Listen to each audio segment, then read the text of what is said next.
2009 সালের কলম্বিয়ার একটি কয়লা খনিতে বিজ্ঞানী এবং কিছু জীবাশ্মবিদেরা তারা তাদের বৈজ্ঞানিক রিসার্চ চালিয়ে যাচ্ছিল। এই কয়লার খনিটি আসলে 6 কোটি বছর আগে একটি রেন ফরেস্ট বন থেকে তৈরি হয়েছিল, যে কারণে তারা এখানে বিভিন্ন প্রাণীদের অবশিষ্ট অংশ খুঁজছিলেন। এটি পৃথিবীর আড়ালে লুকিয়ে থাকা একটি রহস্যময়ী অতীতের অংশ, যা এই অঞ্চলের মাটি তার নিজের ভিতরে লুকিয়ে রেখেছিল। খনন চলাকালীন বিজ্ঞানীরা এর ভিতর থেকে একটি রহস্যময়ী অদ্ভুত জিনিস খুঁজে পান। যখন তারা মাটি সরায় তখন তারা বুঝতে পারে এটা অন্য কিছু নয়, বরঞ্চ এটি একটি হাড়। কেউ বলতে লাগলো এটি একটি কুমিরের হাড়, আবার কেউ বলল এটি একটি কচ্ছপের হাড়, আবার কেউ একে প্রাচীন গাছের কাণ্ড বলে মনে করতে লাগলো। কিন্তু এই একটি হাড়ই পরবর্তীতে বিজ্ঞানীদের এমন একটি যাত্রায় নিয়ে যায় যেখানে এখন পর্যন্ত পৃথিবীর সব থেকে বড় সাপ বসবাস করত। সে ছিল টাইটানোবোয়া। এটি কোনো সাধারণ সাপ ছিল না, বরঞ্চ আজকের গ্রিন অ্যানাকোন্ডা থেকে 10 গুণ বেশি ভারী এবং একটি বাস থেকে বড় সাপ ছিল। এটি এমন বড় ছিল যে এটি নিজের ওজনে নিজেই মারা যেত। একটি সাধারণ হাড় বিজ্ঞানীদের অ্যামাজনের সেই ইতিহাসে পৌঁছে দিল, আর মানচিত্রই ছিল একদম আলাদা। টাইটানোবোয়ার এই বিশাল আকৃতির আসল কারণ কি ছিল, এটি কিভাবে শিকার করত, এবং শেষ পর্যন্ত কি ঘটেছিল যে অ্যামাজন জঙ্গল থেকে তার রাজত্ব বিলীন হয়ে গেল, আজকে আমরা সে বিষয়ে জানব। টাইটানোবোয়ার আবিষ্কার কোনো হঠাৎ ঘটে যাওয়া ঘটনা ছিল না।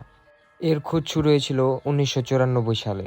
একজন স্থানীয় ভূতাত্ত্বিক হেনরি গার্সিয়া সেরেজনের খনিতে একটি অদ্ভুত বিষয় লক্ষ্য করেছিলেন, যা কোনো ডালের অংশ মনে হচ্ছিল। এ সময় কেউ এর প্রতি এত একটা মনোযোগ দেয়নি, বরঞ্চ এটিকে একটি বাক্সে ভরে রেখে দেওয়া হয়। প্রায় 1 বছর পরে আরেকজন ভূতাত্ত্বিক 2002 সালে ফ্যাবিয়ানি হেরেরাও ঠিক তেমনই একটা ফসিলস বা জীবাশ্ম খুঁজে পান। এই ভূতাত্ত্বিকদের আসল উদ্দেশ্য ছিল প্যালিওসিন ফ্লোরা বা উদ্ভিদ নিয়ে গবেষণা করা, এতে করে তারা জানতে পারে পৃথিবীর সর্বপ্রথম রেন ফরেস্ট দেখতে কেমন ছিল।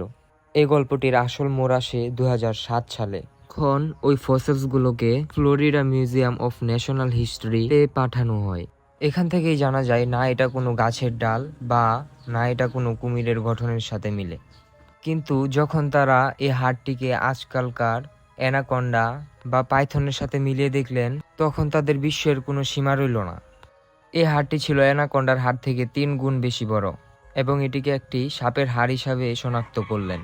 আপনারা নিজেরাই অনুমান করতে পারেন যে ডান দিকের হাড়টি কয়লার খনি থেকে পাওয়া গিয়েছিল এবং বাম দিকে অ্যানাকোন্ডার মেরুদণ্ডের হাড়।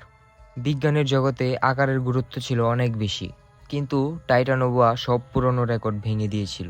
বিজ্ঞানীরা তাদের শরীর অনুমান করতে ম্যাথমেটিক্যাল মডেলের সাহায্য নিলেন। এটার মাধ্যমে সাপের মেরুদণ্ডের আকার বলে দিতে পারে যে সাপের মোট দৈর্ঘ্য কত ছিল।